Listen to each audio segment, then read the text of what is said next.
I honestly don't even know where to start. I'm 6 months pregnant, my ankles look like overinflated balloons, and my husband just decided we had to move. Not next month, not after the baby, but right now.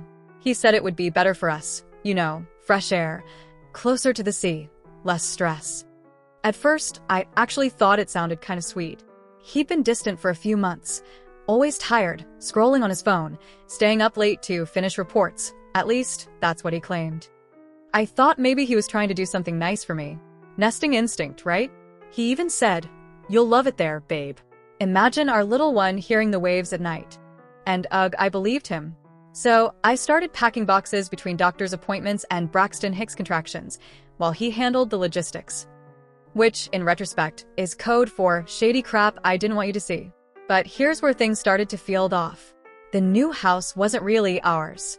He picked it, signed everything before, even showing me pictures.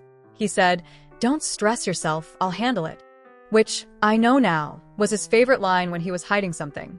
When we finally moved in, it didn't feel like a home. It felt staged. The walls were bare. The furniture was weirdly modern. He hates modern stuff, and the whole place just screamed temporary. I couldn't put my finger on it, but something was wrong. Still, I told myself it was pregnancy hormones, that I was overthinking things, that maybe the move was good for us. But that first night in the new house, while I was unpacking baby clothes and setting up the crib, he was already running out to pick up groceries. Groceries that somehow took 3 hours to find. If only I'd known then what I know now, that the groceries he was fetching weren't from the store. They were coming straight from the arms of someone else. The first real red flag came about a week after we moved in. I was sitting on the couch, exhausted, half watching some cooking show while the baby kicked like she was doing Zumba in there.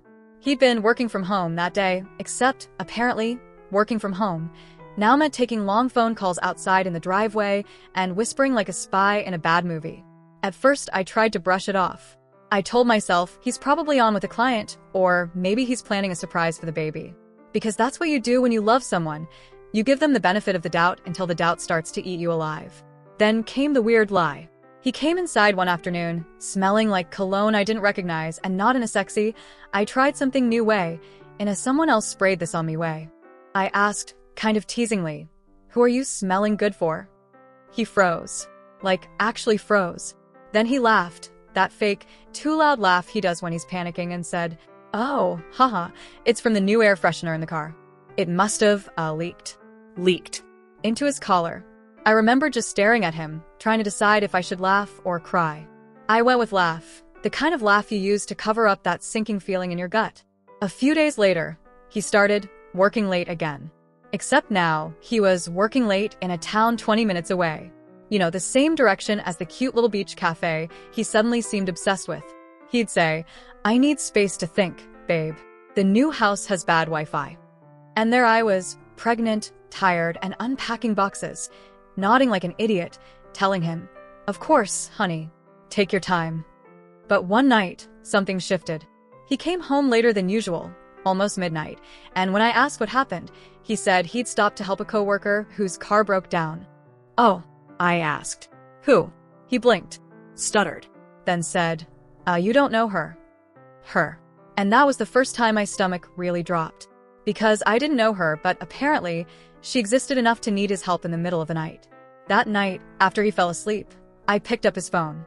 I'd never done that before. I didn't want to be that wife. But when you're carrying someone's child, and they start lying about phantom coworkers, something in you snaps. And what I found, it wasn't proof yet, but it was something. It's crazy how your whole world can start to unravel from something as small as a notification. He was asleep, snoring like a chainsaw, phone half under the pillow. I hesitated for maybe 2 seconds before grabbing it. My heart was pounding so hard I could hear it in my ears. At first, it was just normal stuff, work group chats, memes with his friends, reminders from his mom. Then I saw a message thread that made my stomach flip. The contact name was saved as Leo from Work Brick. Now, my husband doesn't work with anyone named Leo. And the brick emoji? Cute but weird. The last text read, "Missed you today, face blowing a kiss, can't wait for tomorrow." Tomorrow? He told me he was working late again tomorrow. I scrolled up, hand shaking, and my brain started connecting dots faster than I could process them. Leo said things like, "Still can't believe we found that little house near the water, smiling face with heart eyes, perfect hideaway." You looked so good in that dress. I almost crashed my car. Don't forget your hoodie. It smells like you face Floinicus. I felt my throat close up. That hoodie, that stupid gray hoodie he wore every day, was hanging on the chair by the door. The same one I'd washed for him last night while he claimed to be exhausted from work. There it was, in plain sight. My husband's second life. I didn't even make it to the end of the chat. I locked the phone, sat there in the dark, and just stared at the wall. I think I stayed that way for over an hour. The baby kicked a few times, like she could feel my heartbeat going wild, and that's when the tears started. I wasn't even angry yet, just hollow, like someone had taken a vacuum to my chest and sucked all the air out. When he woke up the next morning, I tried to act normal. I made coffee, smiled, asked if he wanted breakfast. He kissed me on the forehead like nothing was wrong, like he hadn't spent the last few months building a secret life behind my back. Then his phone buzzed again. Same contact. Same time as yesterday? I'll bring coffee, winking face. That's when I knew I couldn't just sit there any more. I didn't plan the confrontation. I wish I could say I had some grand speech prepared, something powerful and cinematic, but honestly, it just came out. Raw, messy, trembling. He was standing in the kitchen, spreading jam on toast like he wasn't a walking cliché of betrayal when I said, "So, how's Leo from work?" He froze mid-spread. The knife clattered against the counter. What? Leo, I repeated, heart hammering. The one who misses you. The one who loves your hoodie. The color drained from his face so fast it was almost funny, if I hadn't felt like throwing up. Oh my God, he stammered. You went through my phone? That's such an invasion of privacy. And there it was. The classic cheater's move. Skip the confession. Go straight to playing the victim. I didn't blink. You've been lying to me. For months. And you think the problem is that I looked? He started pacing, hands in his hair like he was the one falling apart. You don't understand, he said. It's not what it looks like. I swear if I had $1 for every time a man said that line, I could have bought my own beach house. Then what is it? I asked. Because it looks like you're having an affair with someone you moved us here to be closer to. He flinched, and that's when I knew I was right. She's just a friend, he said quickly. She's been going through a hard time. I was just trying to help. I laughed. Out loud. You help all your friends by kissing them and calling them baby? He got defensive. You're overreacting. You've been so emotional lately. It's the pregnancy. It's messing with your head. That one hit hard. Gaslighting, level 100. He actually tried to make me question my sanity while standing there with messages from his girlfriend sitting in his phone. I remember clutching the edge of the counter because my hands were shaking too badly to keep still. You lied to me, I said. You lied to our child. That's when he dropped the act, at least for a second. His face changed. Cold. Flat. You always blow things out of proportion, he muttered. I needed space. You've been a lot lately. I think that hurt more than the cheating that he could dismiss me so easily, like I was the problem for expecting honesty. I didn't scream. I didn't cry. I just walked away. And as I sat in the nursery, surrounded by tiny clothes and unopened diapers, I realized I was more alone in that moment than I'd ever been in my life. After that confrontation, the air in the house changed. It wasn't just tense, it was heavy. Like every lie he'd ever told was floating around, pressing against the walls, daring me to breathe normally. He started trying to make things right, in his own twisted way. Suddenly, he was doing dishes, running errands, talking about getting back on track. But none of it felt real. It was performative, damage control, not remorse. And the more he tried to fix things, the more obvious it became that he wasn't sorry for what he'd done, just sorry that I'd found out. One night, I overheard him in the hallway on the phone again. He was whispering, thinking I was asleep.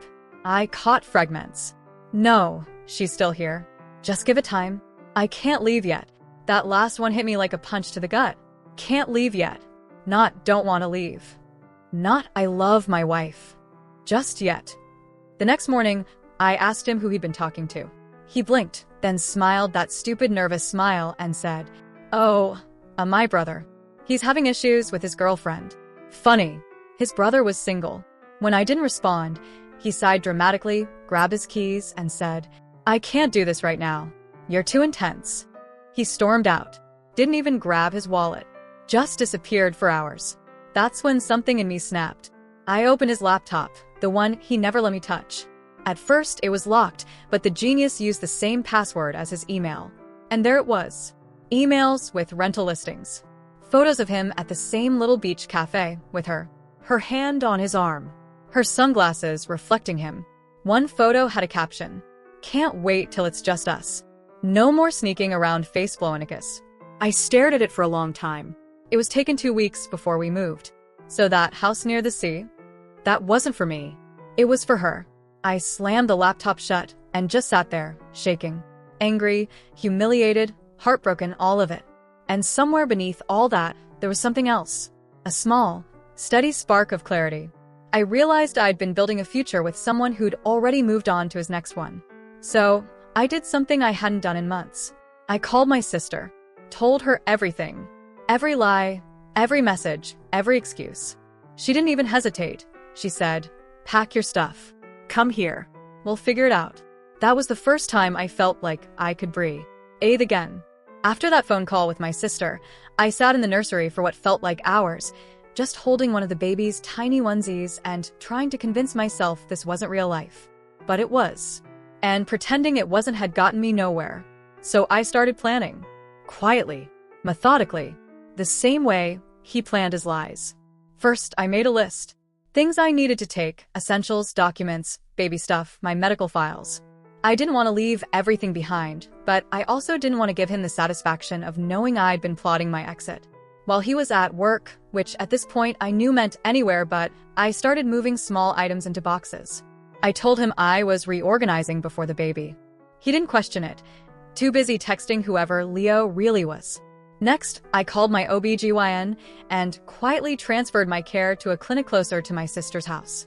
The nurse asked, "Is everything okay?" And I almost said no, but instead, I just whispered, "It will be." I also opened a new bank account.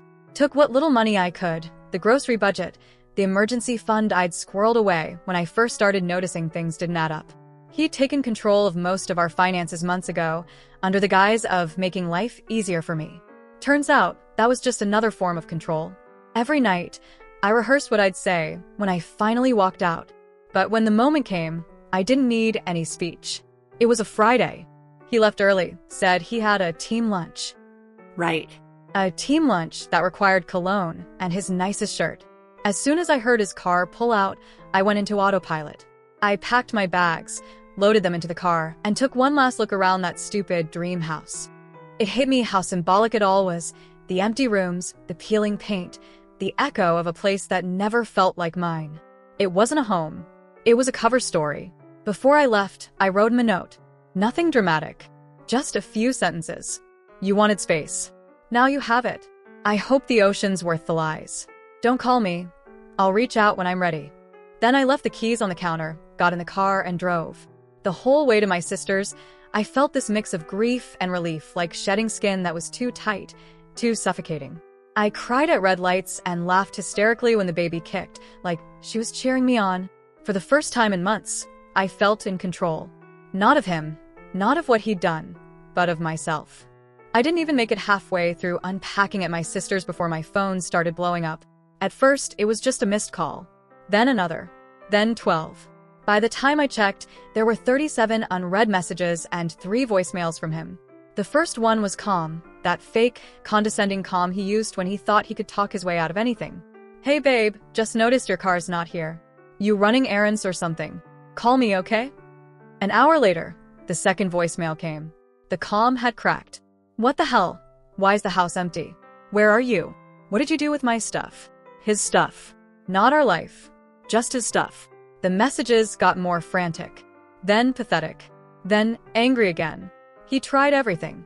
The guilt trip, the manipulation, even fake concern about the baby. "You're overreacting, babe, you're hormonal. Let's just talk, okay? You're scaring me. I didn't do anything wrong, you're just imagining things. I love you. Please don't do this to us." Then, the kicker. "If you really cared about this family, you'd come back." That one broke me. Not because it hurt, but because I realized how many times I'd believed that same line, twisted in a dozen different ways. Every gaslight. Every lie disguised as love. My sister sat next to me on the couch while I listened to his voicemails, shaking her head like she'd heard the story 100 times before, because she probably had, from other women. She didn't say much, just reached over and handed me a tissue. "He's panicking because he lost control," she said quietly. "That's all this is." And she was right. Over the next few days, his tone shifted from desperation to self-pity. He sent pictures of himself sitting by the ocean, saying things like, "I miss you here. Remember when we dreamed of this place? We can still fix this." The irony wasn't lost on me. He was mourning a fantasy he created, not the woman he betrayed. When he realized I wasn't coming back, he tried one last stunt. He showed up at my sister's house. I saw his car pull into the driveway, and my stomach dropped. He came to the door with flowers and that stupid, guilty smile, the one he used to wear after forgetting anniversaries or accidentally texting other women. "Can we just talk?" he said. "Please don't make this harder than it has to be." I didn't even open the door all the way. Just enough for him to see me and my belly and realize he'd already lost more than he could ever fix. "You made it harder the moment you chose her," I said. "Now you can go be near the ocean and think about everything you threw away." Then I closed the door. Slowly. Quietly. And for the first time in months, I didn't cry. I just stood there, breathing, my baby kicking softly, like she knew we were finally safe. After he left my sister's driveway, I thought that was it, that I'd finally cut the last string between us. But of course, with him, nothing was ever that simple. A few days later, my friend Mia called me.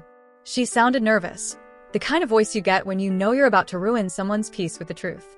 "Hey, I don't know if I should tell you this," she started, "but I just saw something you need to know." Turns out, she was scrolling through Instagram and stumbled across a photo that made her stop cold. It was him, my husband, smiling that same smug, fake smile he used for our holiday cards. Only this time, he was standing on the beach, arm around another woman, younger, perfectly styled, holding a fruity drink with a little umbrella. The caption read, "Can't believe we finally made it to our spot. Love you, baby, hashtag new beginnings, hashtag my person." My person. I swear my vision blurred. I had to sit down. My heart was pounding so hard it hurt. He hadn't even waited a week before showing off the woman he'd blown up our family for. The location tag? The exact same seaside neighborhood he'd insisted was perfect for us and the baby.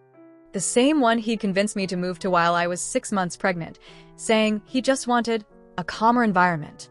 He wasn't chasing peace, he was chasing her. And suddenly every little thing made sense. Why he got so weird about his phone. Why he started running errands that took hours. Why he'd smile at his texts then say, "Just work stuff, babe." Why he'd show up home smelling like coconut sunscreen in the middle of October. He'd been building a whole second life, a prettier life just far enough away from mine that he thought I'd never notice. What killed me wasn't even the cheating. It was how easy he made it look. Like our life together was just a rehearsal for this, the real thing he wanted with her. I didn't sleep that night. I scrolled through their posts, each one stabbing deeper.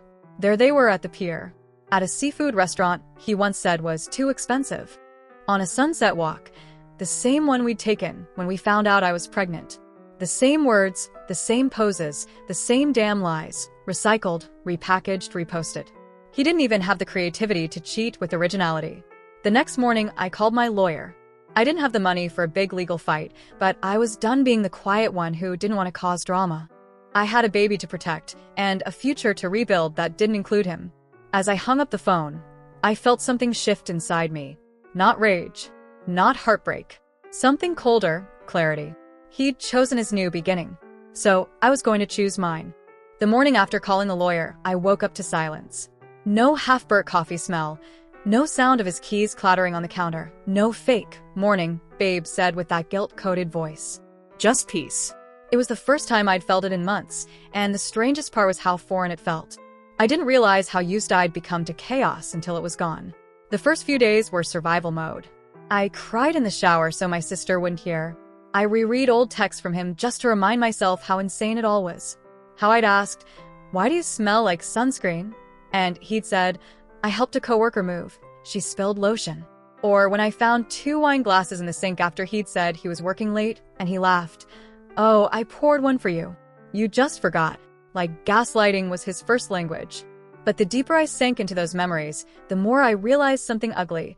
I'd been living in survival mode for years. Always smoothing things over, minimizing the damage, convincing myself it wasn't that bad. Now, there was no damage control left to do. No lies to untangle. No man to shrink myself around. I started small. Morning walks on the beach. The same one he'd wanted to move closer to. Only now it was mine. I'd stand there barefoot in the sand, one hand on my belly, and let the salt air sting my face. It felt like starting over. My sister kept saying, "You're glowing," and I wanted to laugh. I wasn't glowing.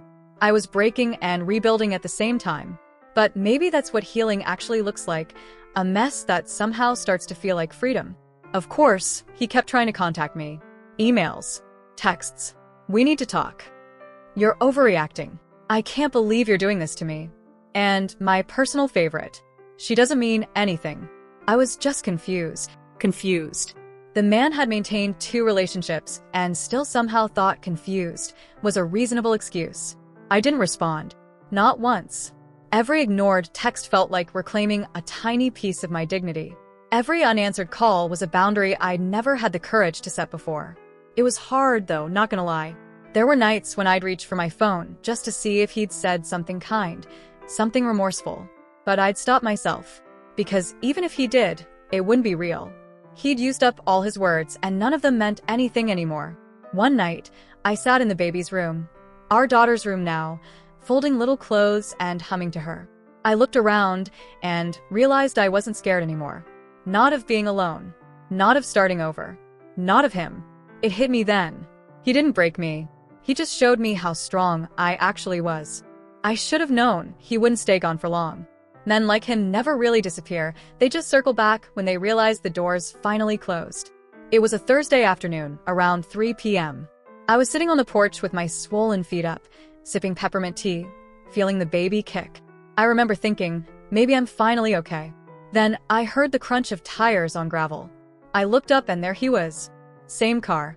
Same stupid smug face. A bouquet of grocery store flowers in one hand and his phone in the other. Like he was ready to record his own redemption arc. "Hey, babe," he said, smiling like we were in a Hallmark movie. "You look great. Pregnancy suits you." I didn't move, didn't smile, just stared. He tried to step closer, but my sister's dog started barking through the screen door. Bless that dog, a real guardian angel in fur. "Can we talk?" he said, trying to sound sincere. "Please." Just 5 minutes. 5 minutes. That's how long it took him to destroy my trust, and now he wanted 5 minutes to fix it? I told him, "You have 2. Start talking." He sighed dramatically, like I was being unreasonable. Then came the performance, the grand apology. I messed up. I got lost. I didn't know what I wanted, and I made a huge mistake. She meant nothing, I swear. It was just, I was overwhelmed, you know? The baby, the house, the pressure. But I never stopped loving you. I almost laughed. Out loud. The baby kicked like even she didn't buy it. He kept going, words tumbling over each other like bad improv. It was a phase. I was stupid. I didn't even like her that much. She was just there. I finally said, "So you threw away your family for someone who was just there?" He froze, blinked like I'd hit him. Then, in true him fashion, he tried to turn it around. "You weren't the same either, you know. Always tired, emotional. It felt like you didn't want me anymore." That was it. That was the moment something in me snapped. "I was pregnant," I said, my voice shaking. "Carrying your child while you were off playing house with someone else." He flinched. For the first time, maybe he actually looked ashamed. Or maybe he just realized his usual script wasn't working. "I can fix this," he said quietly. "We can still be a family." And for a second, I saw the man I used to love, the one who promised me forever. But forever doesn't mean much when it's built on lies. I stood up, slow and steady. My sister must have been watching from inside because I heard her footsteps behind the door, just in case. "You already have your family," I said. "It's just not with me anymore." He looked like he wanted to argue, but I closed the door before he could. His voice faded on the other side, muffled and desperate. "Please, don't do this. I'll change." But I didn't open it. Not once. After a few minutes, I peeked through the window. He was still standing there, flowers drooping, face crumpled, like the reality finally hit him. Then he got in his car and drove off. I didn't cry. I didn't shake. I just exhaled, long and deep, and whispered to my belly, "We're free now." And for the first time, I truly meant it. After that last confrontation, something inside me finally clicked. Like a heavy door that had been rusted shut for years suddenly creaked open. I spent the next few weeks in this strange, quiet limbo, exhausted but lighter than I'd felt in years. No more checking his location, no more decoding half-truths, no more second-guessing my instincts. Just me and this tiny heartbeat inside me that reminded me every day life was still moving forward. At first, I thought healing meant doing everything fast, getting my life back on track, proving I was okay. But healing doesn't work like that. It's not a straight line. It's a messy, looping path that takes you backward before it pulls you forward. I cried a lot. Over songs. Over silence. Over commercials with happy families. One time I cried just because I saw his old hoodie in the laundry and it smelled like the past. But I also started finding small pockets of joy, like the first morning I realized I'd woken up without checking my phone. Or when I laughed, really laughed at something my sister said, and it didn't feel forced. I began rebuilding piece by piece. I signed up for prenatal yoga, and for the first time, I walked into a room not as his wife, but as me.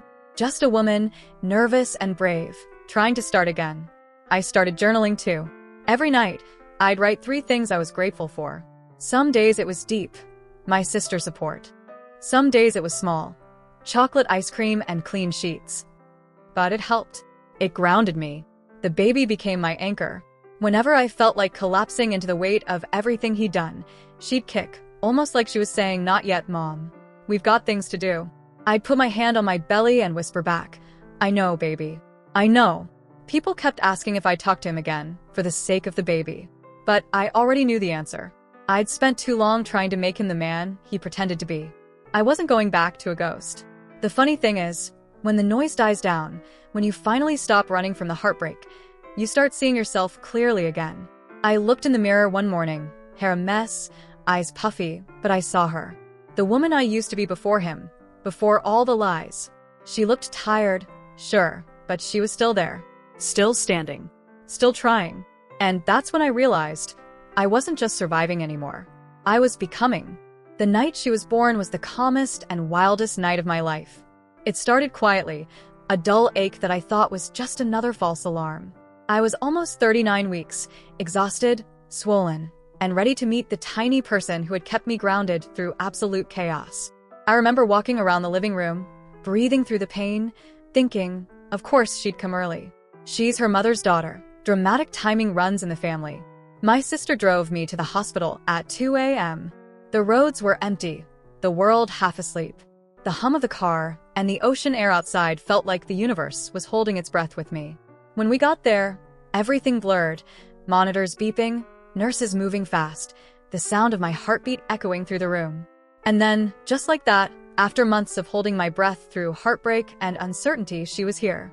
She cried, loud, strong, defiant. And I cried too, the kind of cry that comes from somewhere deeper than sadness. Relief. Love. Rebirth. They placed her on my chest, and I swear the world just stopped. Her skin was warm, her tiny fingers curled around mine like she already knew me, like she'd been waiting this whole time to meet me too. I whispered, "We did it, baby. It's just us now." In that moment, everything that had happened, the lies, the betrayal, the loneliness, it all felt so small compared to her. She was my proof that something good could come from the wreckage. And then, as if the universe wanted to test me one last time, my phone buzzed. It was him. A single message. "I heard you had the baby. I want to see her. Please." For a split second, my heart twisted. Not because I missed him, but because it hit me that he'd always find a way to make everything about himself. Even this. I didn't respond. Instead, I turned my phone off, held my daughter closer, and breathed in her soft baby scent. She didn't need a man who lied, who broke promises, who thought love was something to borrow and return. She needed a mother who would show her what real strength looked like. As the sun started rising, light spilling through the hospital blinds, I realized this was it. My new beginning. A clean slate built not from what I'd lost, but from what I'd chosen to protect. Her. And myself. A few weeks after bringing my daughter home, life finally settled into a rhythm, sleepless nights, endless diaper changes, and those quiet 3 a.m. moments when the world felt like it belonged just to the two of us. I was running on caffeine and adrenaline, still trying to learn how to be a mom and a new version of myself at the same time. The days blurred together, but I was okay. Tired, emotional, but okay. Then one morning, while feeding her, my phone buzzed again. I hadn't heard from him since that one message from the hospital. So when I saw his name pop up on my screen, my heart jumped, not from love, but from that old, familiar dread. The message read, "I messed everything up. I broke up with her. I want to be there for the baby, and for you if you'll let me." I just stared at it. The words looked empty, like the pixels themselves were lying. He really thought he could waltz back in just because his new life didn't pan out. My first instinct was anger, that hot, silent kind that burns behind your ribs. But then something unexpected happened. I laughed. I laughed because it was so typical of him. To act like the consequences didn't count if he just said sorry the right way. To think I'd been sitting here waiting for his grand return while I'd been busy birthing and raising our child alone. I didn't answer right away. I didn't know him that. Instead, I took a photo, me holding our daughter, sunlight spilling over her tiny face, and I sent it with a simple message.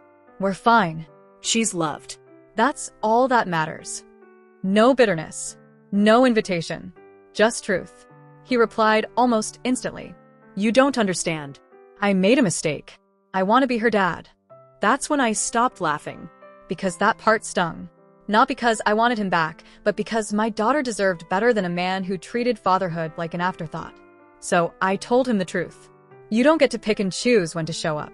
She needs consistency, not apologies. You had your chance to be a family. We're not waiting for you anymore. He tried calling multiple times, but I didn't pick up. Eventually, the calls stopped. The silence that followed felt like closing a chapter for good. That night, I held my daughter and whispered, "You'll never have to wonder if you're enough. Not ever." And I meant it. It's wild how peace sneaks up on you in the middle of chaos. I thought healing would be dramatic, some big cinematic moment.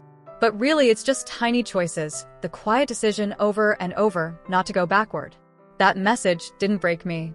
It reminded me I'd already survived the hardest part. It took me months to realize that survival and living aren't the same thing. At first, every day felt like a checklist. Feed the baby, change the baby, clean, try to nap, try not to cry. But slowly, things started shifting. The numbness wore off. I started feeling again, not just pain, but joy, curiosity, pride. One morning, I caught myself humming while making breakfast. Nothing special, just an old song I used to love before him. And it hit me that was me. I was coming back. I started doing little things that made me feel like myself again.